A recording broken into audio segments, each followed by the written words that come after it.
기본적으로 파형이라고 하면 M자 파형, 그리고 또 반면에 M자를 낀 W 패턴, 그리고 큰 그림의 W 패턴이 나오고 나서 반등시킨 다음 뭐가 나옵니까? 3 바닥 패턴이 나오기도 해요. 그죠? 전체적인 파형은 항상 변화되고 움직인다는 게 제가 이야기하고 싶은 포커스고요. 왜 쌍봉 패턴에서 들어가지 말라고 하냐면 단기권 하락세 부위에 시작될 수 있는 라인에서 이탈하는 각도에서 눌림목으로 들어갈 확률이 좀 있습니다.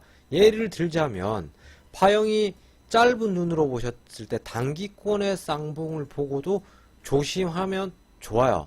근데 보통 쌍봉을 보고 들어간 사람들이 두 번째 힘이 강력한 봉 두 개째에서 어느 자리에서 들어가면 눌림목 자리 이런 데서 좀 많이 들어가려고들 합니다. 쌍봉 본 다음에 하락세인데도 웃긴 게 그렇게 횡보장에서 나오는 공략점 주가 방어 라인에서 하라는데 사람들이 희한하게도 어떤 데서 쌍봉 자리를 노리냐면 이런 자리 고점 라인에서 이미 가격이 더 갈 수도 있긴 하죠. 근데 어쨌거나 고점에서 나오고 있는 쌍봉 자리에서 들어가려고 합니다. 현실적으로 이게 왜 어렵냐면요, 보통 이 자리에서 들어간 사람들이 말로 그렇게 얘기합니다. 스윙이라고.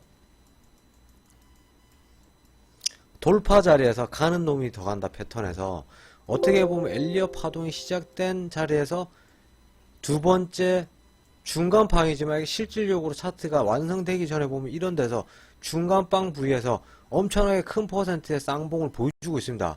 아직 구행성으로 차트가 없어. 근데 이쪽 라인에서 힘이 좋은 게 위로만 가면 된다고 생각하면 안 돼요. 빠질 수 있어요. 빠지는데 이런데 쌍봉 보고 들어간 사람들이 눌림목을 공략하는 사람들은 그나마 좀 나아요. 손절 라인이 나오니까. 근데 쌍봉을 보고 있는데 이런 데서 막 물어봅니다. 진짜 윗자리에서. 근데 딱 보고 있으면 이게 쌍봉이야. 결과론적으로 어떻게 정석형 패턴에서 이야기하는 어떤 라인? 이런 라인에서, 이런 라인쯤에서 5알 다 꺾이고 내려와서 여기쯤에서 쌍봉 보고 이런 데서도 쌍봉 하지 말라 그러는데 쌍봉을 좀 더 길게 어떻게 하면 그렇죠. 현혹되는 거죠. 시야가 좁아진 겁니다. 제가 뭐라 그랬습니까? 패턴을 차트를 크게 보아라. 크게 보시고 길게 놓고 봤을 때 내가 이 쌍봉 자리에서도 무리하지만 여기에서 난 돌파다 하고 들어갈 수 있어요. 자, 그러면 단테님, 여러분들이 사랑에 맞지 않는 단테님이 이야기하시는 3번 자리의 돌파 자리와 여러분들이 잘못 판단하는 자리들을 항상 봐야 됩니다. 그러니까 단테님이 이야기하고 정석형 패턴으로 길게 봤을 때 성공할 수 있는 구름대 밑에서 위로 치고 올라가고 있는 장기 이평선을 뚫어주고 있는 박스 상단선을 돌파하고 있는 돌파 자리는 사실 시간을 길게 들고 가는 중장기 매매에서 돌파식으로 들어간 사람들은 물려도 가요. 진짜 웬만하면 물려도 갑니다. 잡아놓고 가면. 근데 이 쌍봉을 종목을 어떤 종목을 보고 계신 건지 모르겠지만 저는 쌍봉이라고 다 무시하고 N자라고 다 무시하고 전 그러진 않아요. 전부 다 모든 종목을 객관적인 시야로 보려고 노력을 하거든요. 근데 일반 투자자분들이 쌍봉 자리에서 웬만하면 공략하면 집니다. 왜냐면 파형이라는 게 그래요. 올라갈 때 있으면 내려오는 게 주식이에요. 그래야지만 함수 그래프가 나와집니다. 계속해서 가는 종목이 어딨어. 내려오지. 근데 단기권에서 쌍봉 자리가 웬만한 확률적으로 놓고 봤을 때 쌍봉이 나오면 내려옵니다. 왜? 전 매물대를 쌍봉이 찍혔다는 게 특정 부위의 가격을 뚫지 못했던 과거 흔적이 있는 거예요. 다시 뚫어야겠죠. 근데 이번 기회는 아니다. 빠진다. 눌림목 자리에서도 쌍봉 찍고 난 다음부터는 조금 관망하는 게 좋습니다. 쌍봉이라 하면 웬만하면 돌파 자리하고 단기권 뭐 한 3개월, 6개월 이내에서 최고봉 2개째 정도는 돼야 쌍봉이라고 이야기를 하겠죠. 못해도 3개월, 적당히 6개월, 조금 크게 보면 한 1년 바운더에서 제일 높은 삼봉우리 2개에서 안 들어간다는 거예요. 신고가형 패턴과는 엄연히 다른 겁니다. 전체 이 종목이 상장한 다음에 이때까지의 히스토리 중에서 제일 고점에서 신고가를 계속 갱신하면서 새로운 역사를 치고 가는 거에 대한 종목 분석이랑은 완전 판이하게 다른 이야기예요. 쌍봉. 그리고 크라운 패턴 같은 것도 있고요. 이런 것도 있고, 이런 것도 있고요. 어떻게 그래야 잘 그렸다고 소문나겠노? 이런 식으로. 이런 식으로 나온 크라운 패턴도 있고, 뭐 많습니다. 그 헤드앤숄더도 있고요. 역 헤드앤숄더도 있고, 제가 이야기 많이 하는 M자 낀 W, 이거는 제가 미는 건데, 요런 식으로. 그러면 여기에서 뭐 나왔어요? 크게 봤을 때 여기에서 쌍봉이 나왔죠. 흔들기가 있었다는 겁니다. 고점에서 흔들면서 가는 척 해주면서 보여주다가 쑥 뺀 다음에 다음 저점 구간에서 치고 올린다. 요런 거.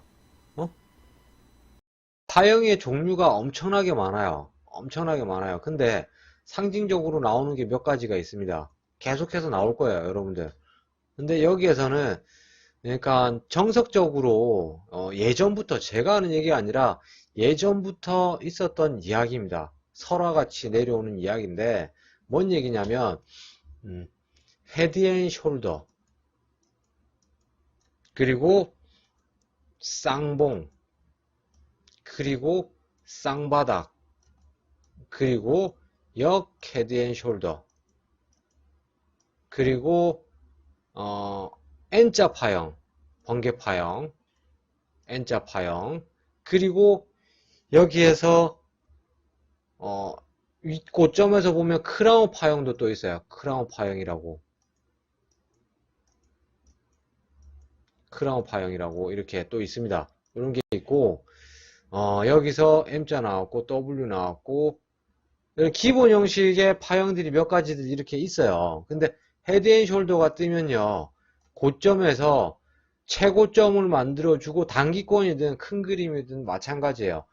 이게 우상향으로 보이다가 고점의 끝을 보여주고 그 다음 고점에서 전 고점을 뚫어 올리지 못하고 이제 빠진다는 전초 증상으로 볼 수 있다 하는 기본 파형 이론이 있어요. 그리고 쌍봉 같은 경우는 쌍바닥 반대 개념이라고 생각하시면 되는데 얘네 둘이 반대고 얘네 둘이 반대네. 반대 개념에서 전고점을 뚫어 올리지 못한다. 여기에서 꺾이기 시작하면 파는 게 상책이다. 하는 기본 이론이에요. 근데 생각보다 잘 맞아요. 단기권에서도 잘 먹고 큰 그림에서 잘 맞아요. 일단 조심을 하시는 게 좋습니다. 여러분들 W 파형도 적극적으로 활용하시고 근데 W가 이렇게 나오는 W보다는 올리고 있는 W가 전저점보다 저점을 높여가는 형식의 파형이 훨씬 좋은 거다 라고 생각을 하십시오. 그리고 역 헤드앤숄더는 뭐 말할 거 없이 좋겠죠. 이거는 헤드앤숄더가 떴다는 이야기 자체가 무슨 얘기냐면 단기권에서 하락세의 끝을 보여주고 저점을 낮춰가다가 저점을 높였구나. 그러면 뭐가 생기는 거예요? 연타석에서 쌍바닥에 저점을 만들다가 쌍바닥이 우상향으로 바뀐 거예요. 한마디로 얘가 바로 붙어가지고 급반등으로 따라온 게 헤드앤숄더가 역 헤드앤숄더가 되는 거예요.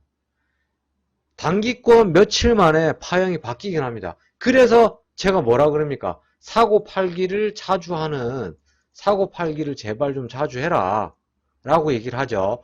그렇다고 해서 우리가 사고 팔기를 한다고 해서 중장기를 못할 건 없습니다. 계좌를 분할하면 되기 때문에 할 수 있어요. 중장기 저 기똥차게 합니다. 중장기 끝납니다. 저 중장기 제가 사고 팔기 자주 해라 한다고 해서 중장기를 못한다고 생각하시면 안 돼. 브라더들. 그리고 사고 팔기를 자주 하는 스윙 매매를 했다고 해서 중장기를 공부 못하는 게 아닙니다.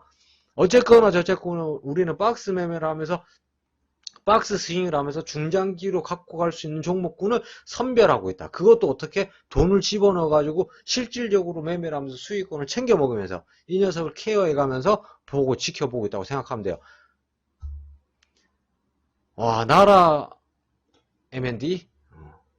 뭔 말인지 알겠죠? 나라 M&D 자, 다시 한번 보죠. 엘리엇 입법 끝나고 3파 준비라고 봐야 될까요? 이게 달동호랑이님 그림판 지압빛나 지압빛네.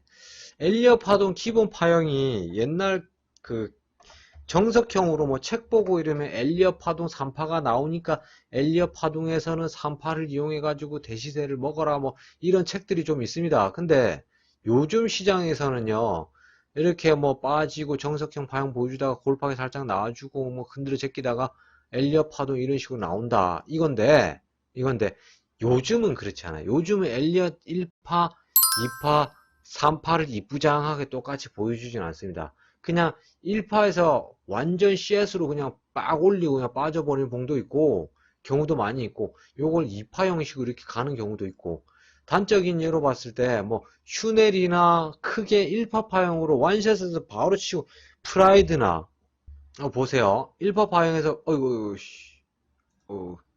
어이씨 그죠?